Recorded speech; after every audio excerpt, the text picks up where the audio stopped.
Welcome back to FAWKES News. I want to do a little rant here, a little breakdown of the Peter Doocy asking KJP to tone down the violent rhetoric that has led to now 2 very serious assassination attempts on Trump.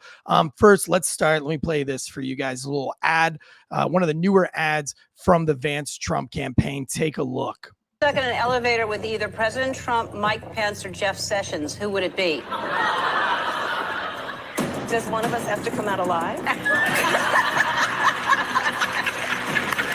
Press always asks me, don't I wish I were debating him? No, I wish we were in high school, I could take him behind the gym. That's what I wish. I said, no. I said, if we were in high school, I'd take him behind the gym and beat the hell out of him. I just don't even know why there aren't uprisings all over the country. Maybe there will be. That you cannot be civil with a political party that wants to destroy what you stand for, what you care about. If you see anybody from that cabinet in a restaurant, in a department store, at a gasoline station, you get out and you create a crowd. And you push back on them. And you tell them they're not welcome. You know, there needs to be unrest in the streets for as long as there's unrest in our lives. Enemies of the state. President Walker, how do you resist the temptation to run up and wring her neck? When they go low, we kick. Please, get up in the face of some Congress people. Yes, I have thought an awful lot about blowing up the White House.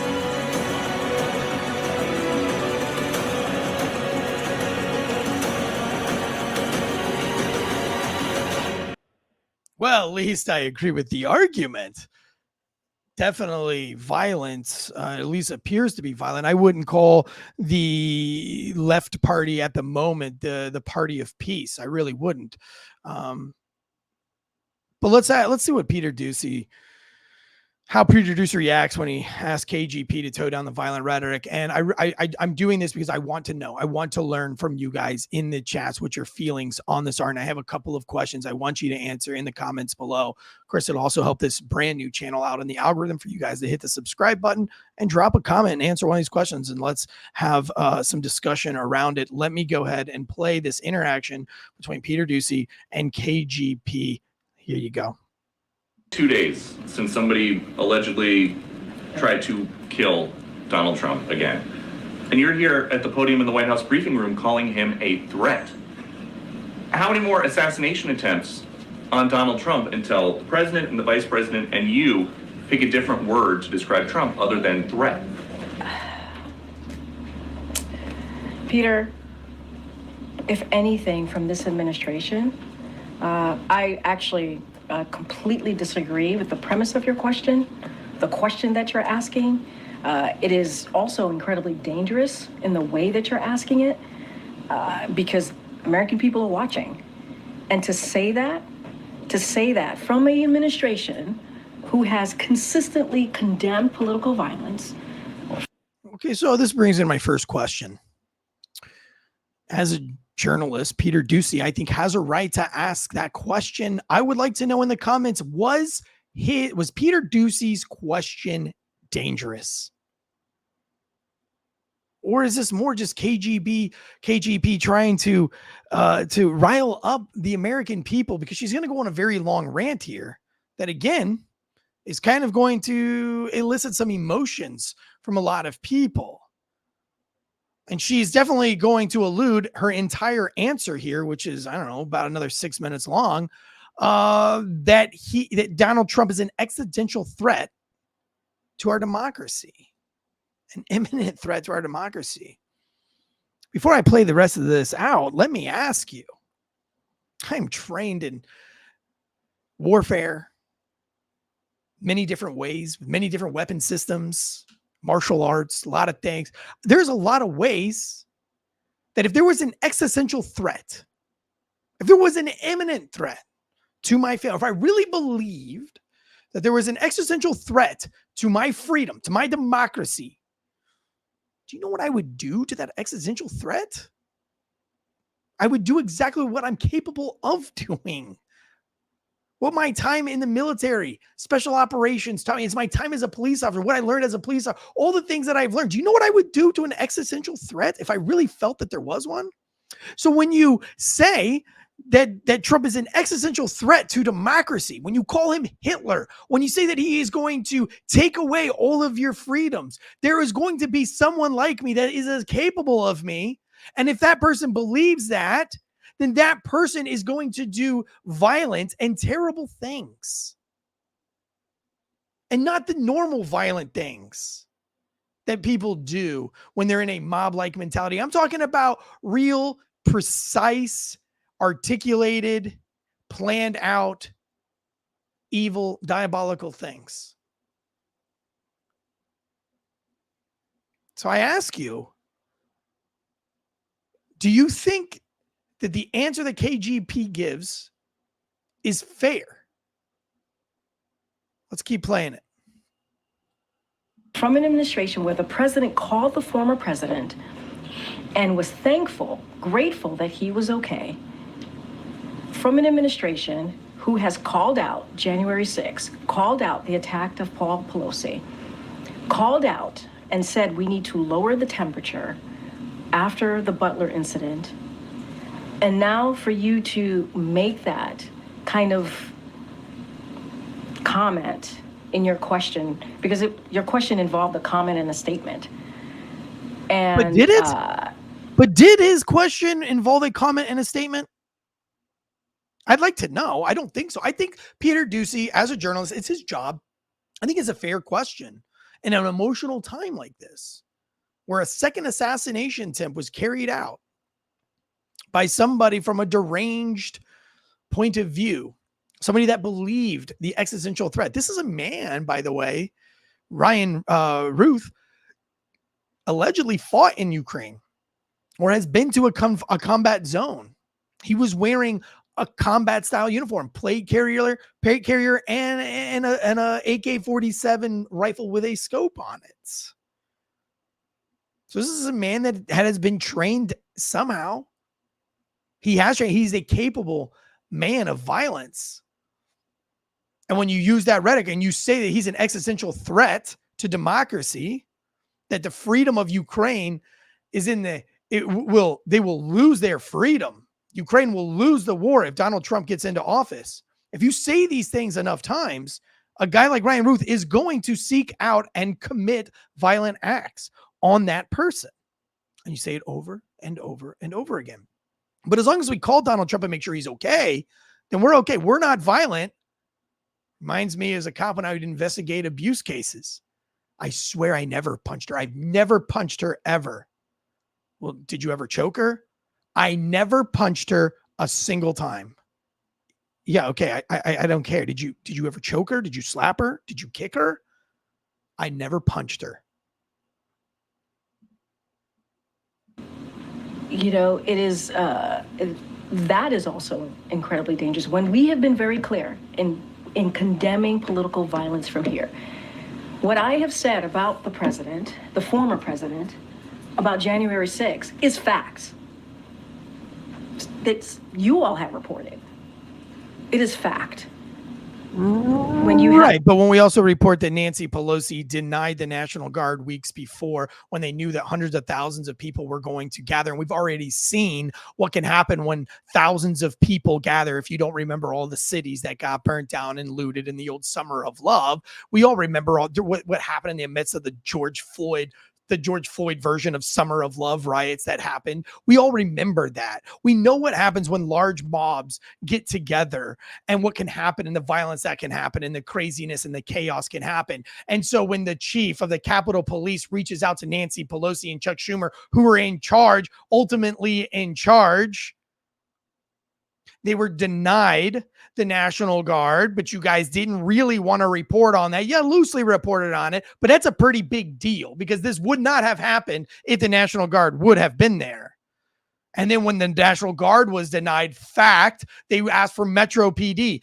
Fact, they were denied Metro PD. Even after the pipe bombs, which we can all talk about the pipe bomb investigation on a whole nother, we could do a whole series on that and the questions around that you failed to cover, questions that you failed to answer, which is why Ron DeSantis is taking on the Ryan Ruth investigation, because you guys cannot seem to report transparently to we the people the information so that we can make objective and well thought out decisions on what we're going to do with our day-to-day lives. Like, this stuff really does affect our day-to-day lives, but without the information, we don't know what to do. We don't know who to vote for because we don't have the totality of the information. We have just enough to fight with each other over. So let's talk about the facts of January 6th.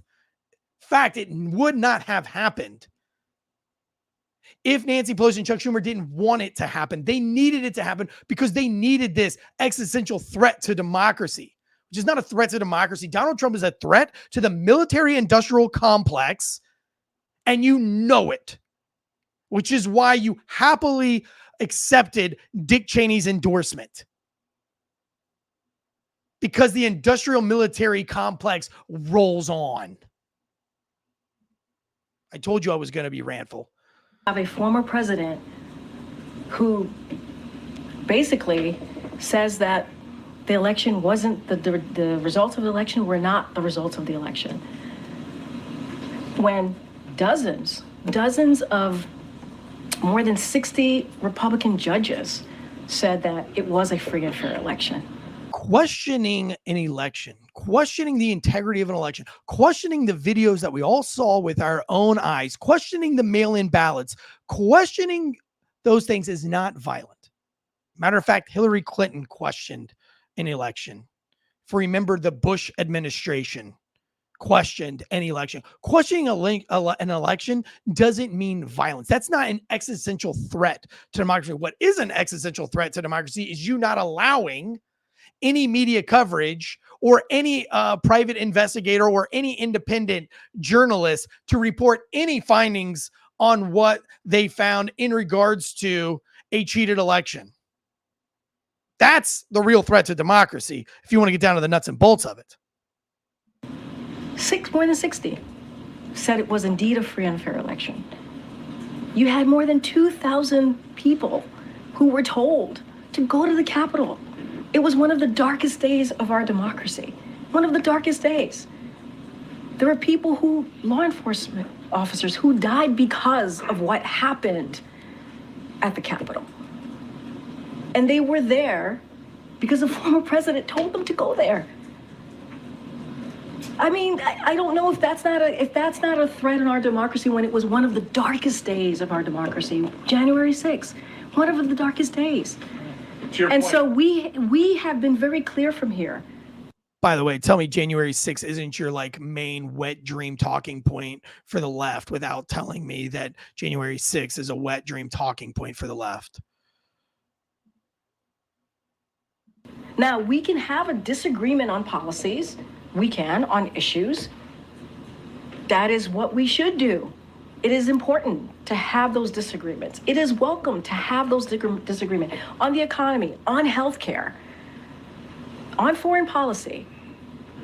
But when you start bringing political rhetoric, I love how she says that. We can talk about lots of things, the economy, talk about climate, we can talk about policies, but violent rhetoric? Why is that off the table?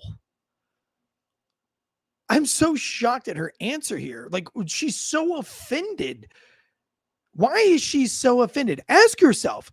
Let me know in the comments. Why do you think she is so offended by him asking a very simple question that you could probably give a much easier answer to?